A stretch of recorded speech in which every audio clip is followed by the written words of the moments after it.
This happened a few years ago when I was working night shifts at a small regional hospital outside the city. It was my first week, and that evening, I was assigned to cover the emergency wing of Building C, a part of the hospital that was still functional, but barely used anymore. It was one of those quiet nights. No trauma cases, no ambulance calls, just routine equipment checks and paperwork. To be honest, I was glad. The building had always given me a strange feeling. Not exactly haunted, just off. Around 8:30, I started doing my rounds. Most of the hallway lights worked, though some flickered faintly. The floor tiles echoed with every step. It was the kind of silence that makes you overly aware of your own breathing. As I passed one of the empty patient rooms, I heard a faint beeping sound. A heart monitor? I thought maybe someone had left a machine on, so I went in to check. The room was empty. Bed made. No patient files. Nothing. But the monitor was on, showing a regular pulse, like someone had just been there. Then the beeping stopped. All at once, I turned it off and left, trying to shake the weird feeling.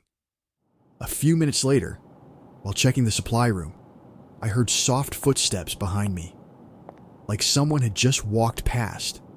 I turned quickly, expecting to see a nurse or janitor, but there was no one. Just a sealed blood pack lying on the hallway floor. No tray, no label, just there. I picked it up and returned it to the cooler, but something about it didn't feel like a normal oversight.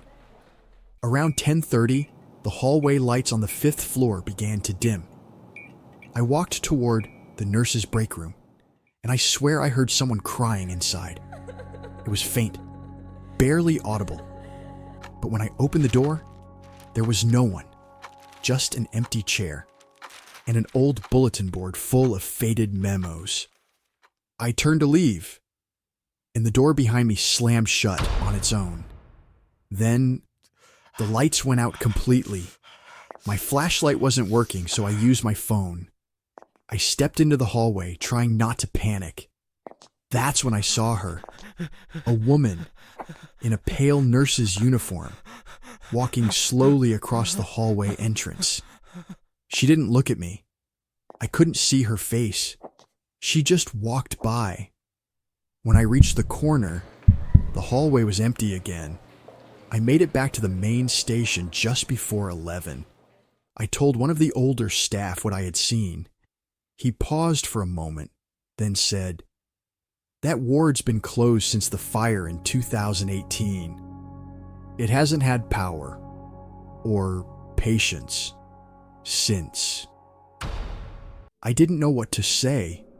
I haven't worked in that building since then, but sometimes, when I walk past the emergency ward at night, I still hear the heart monitor.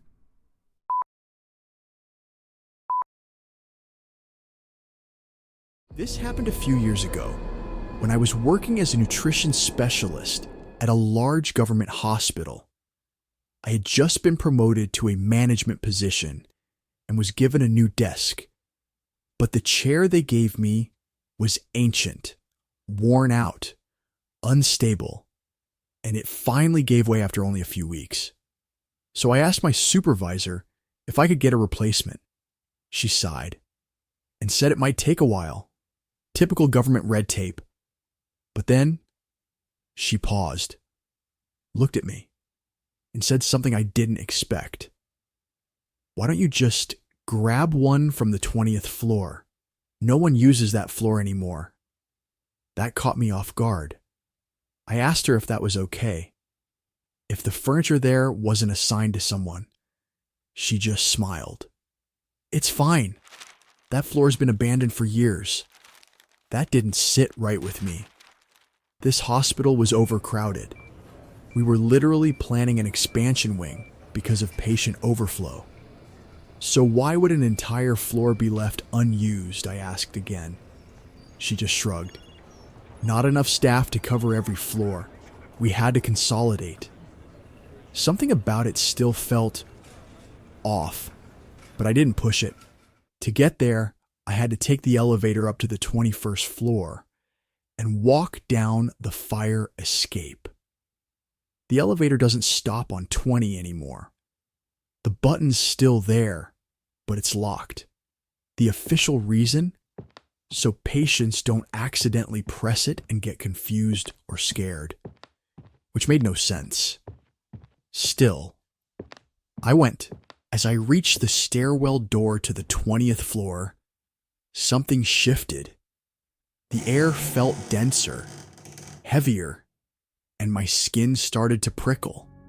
The hallway beyond was darker than it should have been, unnaturally dark, especially for broad daylight. I propped the door open with a cardboard box to let in some light and stepped inside. The 20th floor used to be a patient ward. I remember the layout vaguely. 2 E-shaped wings, back to back, with a nurse's station at the center. But now, it looked like something had sealed it in a hurry. Everything was covered in thick layers of dust. Lockers were shoved against the windows, blocking out any natural light. Beds, 4 poles, chairs, all stacked in disarray. It didn't feel like a hospital. It felt like a forgotten basement. I found a sturdy-looking chair and began dragging it back toward the stairwell. That's when I heard it. A long, metallic screech. Not sudden, just slow, deliberate. Like something heavy being dragged across tile. It was coming from the right wing, a part of the ward that had been locked off. The sound echoed steadily through the silence. I froze. Was someone else here? I rushed back to the stairwell. The box was still there. The door hadn't moved, but the dragging sound continued. I peeked around the corner. Nothing. Then, slam. The stairwell door slammed shut behind me. Loud, final, and I was alone. I never went back. Not by choice. But a few months later, I got called to see a diabetic patient on the 21st floor. Routine stuff. I took the elevator up, walked straight to bed number 10, and introduced myself. But the man lying there wasn't the patient I was supposed to see. Still, he smiled and said, "I've got diabetes too, doctor." I'd appreciate the help. I didn't think much of it. Beds get reassigned all the time. I pulled up a chair and began explaining nutrition plans. Then something strange happened. 4 or 5 other patients slowly wheeled their chairs closer. They sat in a circle around me, all quiet, all listening, polite, engaged. It felt odd, like I was giving a seminar. But it was fine. 20 minutes passed. I wrapped up, said my goodbyes, and walked back to the elevator. That's when I noticed it. The elevator display said, "Coming down from 21." But I just come from 21, hadn't I? I pressed the door open button, and I froze. The hallway outside was pitch black. Dust floated in the air like smoke. The silence was deafening, and I realized I was standing on the 20th floor. There were footprints in the dust. Mine. I followed them. Just ahead in the dim light, 5 chairs, 4 arranged in a circle, 1 in the center, all facing inward. I walked closer. The center chair had a perfect imprint, like someone had just been sitting there. I reached behind and brushed the back of my pants. Gray dust came off on my hand. I had sat there. Then I heard it again, that sound, dragging metal. But this time, closer. I turned and saw it. An old hospital cart, rolling, on its own, moving from bed to bed, creaking, pausing, then moving again. I didn't wait. I bolted toward the stairwell. Just as I reached the door, a voice called out behind me, "Doctor, afraid of ghosts?" I didn't turn around. I made it back to the lower floors, told a nurse what happened. She didn't seem surprised. She just asked, "You went to the 20th floor, didn't you?" I nodded. She nodded too. Like that explained everything. I haven't stepped on that floor again. But sometimes, when I walk past the elevator late at night, I still hear the chairs being dragged